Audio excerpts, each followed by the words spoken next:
മെസ്സിയെ കേരളത്തിലെത്തിക്കാമെന്ന് പറഞ്ഞുള്ള തട്ടിപ്പിൽ രേഖകൾ പരിശോധിക്കാൻ ഇഡി. പെമ ചട്ടലംഘനം നടന്നോ എന്നാണ് പരിശോധിക്കുന്നത്. കള്ളപ്പണ ഇടപാടുണ്ടോ എന്ന സംശയം ഇഡിക്കുണ്ട്. കായിക വകുപ്പ് സെക്രട്ടറിയുടെ റിപ്പോർട്ട് വിശദമായി പരിശോധിക്കും. വിപിൻ സി വിജയൻ വിവരങ്ങൾ വച്ചിരുന്നു. വിപിൻ, സ്വാഭാവികമായും ആ റിപ്പോർട്ടിലെ കാര്യങ്ങൾ പുറത്തേക്ക് കടന്ന കോടികൾ ഇഡിയുടെ PMLA ഒക്കെ അട്രാക്ട് ചെയ്യുന്നതാണ്. അപ്പോൾ അതുകൊണ്ട് ഇഡി പരിശോധന സ്വാഭാവികമെന്ന് പറയേണ്ടി വരും. Vipin, good morning Ashmi, Amrita.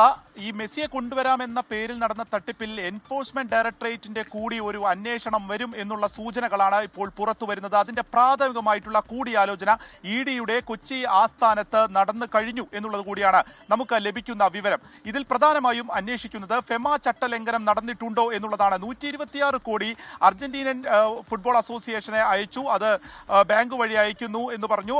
അത് അക്കാര്യങ്ങളൊക്കെ തന്നെയാണ് കൂടുതലായിട്ടും പരിശോധിക്കുന്നത്. അങ്ങനെ അയച്ചതിന് ശേഷം ഇതിൽ വിദേശ വിനിമയവുമായി ബന്ധപ്പെട്ടിട്ടുള്ള ചട്ടങ്ങളെല്ലാം തന്നെ പാലിച്ചിട്ടുണ്ടോ എന്നുള്ളതിൽ പ്രാഥമികമായി തന്നെ വീഴ്ച സംഭവിച്ചു എന്നുള്ളത് കൂടിയാണ് ഇഡിയുടെ ഇപ്പോഴത്തെ വിലയിരുത്തൽ. അതുകൊണ്ട് കൂടിയാണ് അതിൽ കൂടുതലായിട്ടുള്ള പരിശോധനകൾ വേണം എന്നുള്ളത് തീരുമാനിക്കുന്നതും അതിലേക്ക് കടക്കുകയും ചെയ്തിട്ടുള്ളത്. ഒപ്പം ഈ ഇത്രയും വലിയ തുക മറ്റൊരു രാജ്യത്തിലേക്ക് അയച്ചതിന് ശേഷം എന്ത് സേവനം അതിന് പകരമായി ലഭിച്ചു, അല്ലെങ്കിൽ പിന്നീട് അതിൽ എന്താണ് സംഭവിച്ചത്, പകരം ഇങ്ങോട്ടേക്ക് പണം ലഭിച്ചിട്ടുണ്ടോ തുടങ്ങിയിട്ടുള്ള കാര്യങ്ങളിലും കൂടുതലായിട്ടുള്ള അന്വേഷണം വേണമെന്നുള്ളതാണ് ഇഡിയുടെ ഇപ്പോഴത്തെ ഒരു വിലയിരുത്തൽ. അതിന്റെ കൂടി ഭാഗമായിട്ടാണ് രേഖകളുടെ പരിശോധന തുടങ്ങിയിട്ടുള്ളത്. ഇപ്പോഴും ഈ കായിക വകുപ്പ് സെക്രട്ടറിയുടെ ഇപ്പോൾ വെച്ചിട്ടുള്ള റിപ്പോർട്ട് പൂർണ്ണമായും ഇഡിക്ക് കിട്ടിയിട്ടില്ല. അത് സർക്കാരിനോട് ചോദിച്ച് ആ രേഖകൾ വാങ്ങിയതിനു ശേഷമായിരിക്കും കൂടുതൽ അതിൽ ഒരു അന്വേഷണം കാര്യങ്ങളും നടക്കുക. കാരണം ഇപ്പോൾ ഈ മാധ്യമങ്ങളിലൊക്കെ വന്നിട്ടുള്ള വിവരങ്ങളാണ് കൂടുതലായിട്ടും ഇവരുടെ കയ്യിലുള്ളത്, അല്ലെങ്കിൽ ആ റിപ്പോർട്ടുകൾ ഉള്ളത്. ഈ ഫെമ ചട്ടലംഘന പ്രകാരമാണെങ്കിൽ കേസെടുക്കുന്നതിന് ഇഡിക്ക് മറ്റ്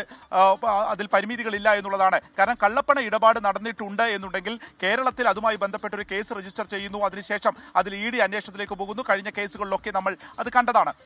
അത്തരത്തിലാണ് പോകുന്നത്. പക്ഷേ ഫെമ ചട്ടലംഘനമാണെങ്കിൽ നേരിട്ട് കേരളത്തിൽ ഒരു കേസും ഇല്ലെങ്കിൽ പോലും, അല്ലെങ്കിൽ ഒരു FIR ഇല്ലെങ്കിൽ പോലും നേരിട്ട് ഇഡിക്ക് അതിന്റെ അന്വേഷണത്തിലേക്ക് കടക്കാം എന്നുള്ളത് കൂടി വളരെ ഗൗരവമുള്ള ഒരു കാര്യമാണ്. അതിന്റെ കൂടി ഭാഗമായിട്ടാണ് അത്തരം ഒരു ചട്ടലംഘനം നടന്നു, കള്ളപ്പണ ഇടപാട് നടന്നിട്ടുണ്ട് എന്നുള്ള പ്രാഥമികമായിട്ടുള്ള ചില സൂചനകളുടെയൊക്കെ പുറത്ത് അന്വേഷണം രേഖകളിലേക്ക് കടന്നിരിക്കുന്നത് ഇഡി.